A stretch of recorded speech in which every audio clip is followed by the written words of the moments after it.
Not being a doctor was never an option for me. My pediatrician was Dominican because my cousin always wanted to be a teacher. So growing up, we were young, we would play with our Barbie dolls and she would teach them, they would get sick, they would come to my hospital, I would fix them. And now she is a teacher and I'm a pediatrician.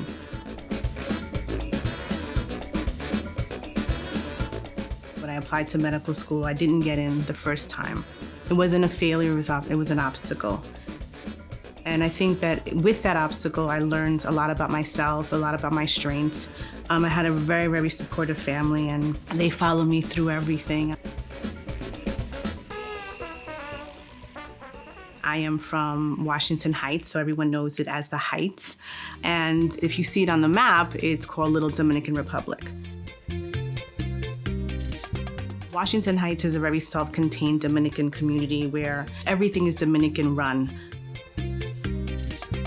So I had the opportunity to see all of the great things that people from the Dominican Republic brought into Washington Heights. My parents left the Dominican Republic in the 60s. You leave your family, you leave your culture, you leave your language, like many immigrants do.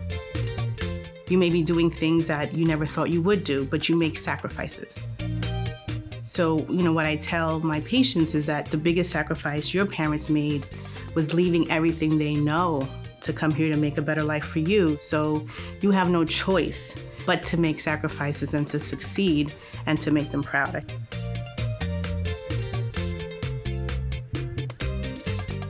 I'm proud and I'm happy to say that I'm a downstate lifer. I went to medical school here and did my residency, stayed on as faculty. When it was time to decide what I was going to do after residency, it was, should I stay in Brooklyn or should I go back to Washington Heights, which is something I always said I wanted to do because I wanted to give back to my community. My mentor then, who still is my mentor, did say to me, he said, where you make a difference is where you're one of few and you make a huge impact. Washington Heights is 100% or 99.9% Dominican. But East Flatbush, there is a great need for Latino doctors, and it was the best decision I made.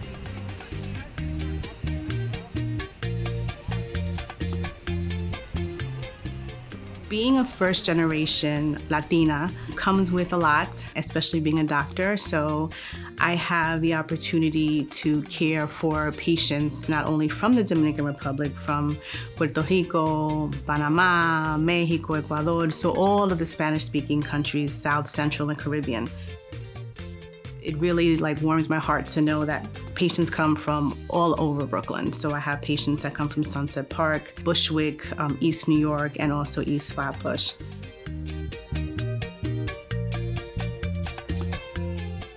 Pediatrics is unique because you literally have a child from birth until age 21. So you get to raise that child with the parents, but you also get to grow. And, I think the best compliment a parent can give you is this is our child, and you are part of that family and part of the unit that helps raise that child. They don't know. You have done so much for myself, for my children, and my family. And I'll continue to, because we ain't going nowhere, and you're not moving. I know. And I'm not leaving. Yeah, we're not. It's very easy for me to do community advocacy, which I've always done in Washington Heights, but it's another to kind of go out in Brooklyn where it isn't as populated as Washington Heights and seek partnerships to try to do advocacy and really make a difference. Diaspora Community Services is a social service agency that empowers families and individuals to succeed through self-promotion, health advocacy, and communication. Dr. Guillen and I collaborating on several projects, which includes some of our COVID health disparities, and then we have those from the previous where we would have her and her residents come in and do workshops for our communities at large.